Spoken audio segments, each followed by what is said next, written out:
Türkmenistan'ın paytagtynyň eteginde ýolagçy awtobusyň ýol helakçylygyna uçrap, köp sanly adam pedali hadisanyň ýüze çykandan bäri 3 gün geçdi. Emma ýurdun resmileri we habar beriş serişdeleri bu pajygaly wakany düýpden agdaman gelýärler.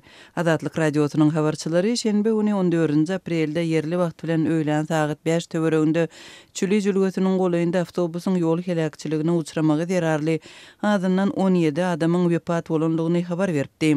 Azatlyk radiosy 17 aprelde Aşgabatyň polisiýa bölümleriniň enşimesine ýüz tutdy. Polisiýa wekilleri şenbe güni adam pedali bu hadisanyň bolandygyny tasdikladiler. Emma jekmejek maglumat bermekden ýüz öwürdiler. Azatlyk radiosynyň Türkmenistandaky habarçysy ýol gözegçilik polisiýasynyň işgärleriniň awariýanyň esasy sebäplerini awtobusyň çakdan aşy ýüklenen bolmagynda we howa şertleriniň yaramazlygynda görýändigini ýol hadisanyň ertesi 15 aprelde habar berdi.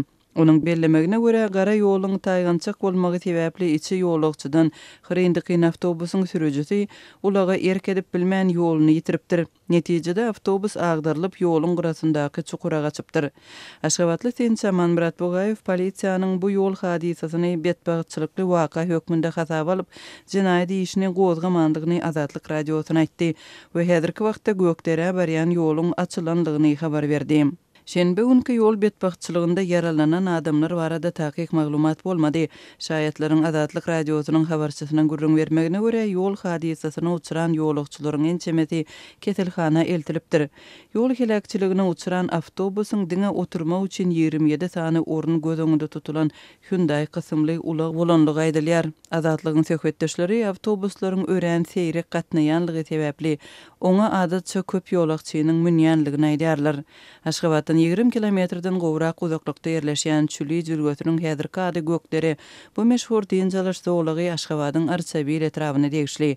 Bu etrapda ýaşaýyş nokatlary 2000-nji ýyllaryň başynda ýumrulyp başlanypdy we yerli elat bu ýerden mejburi göçürilipdi. Ýaşaýyş çaýlaryň ýerine bu ýerde pudak edaralarynyň diňjalaş merkezleri guruldy.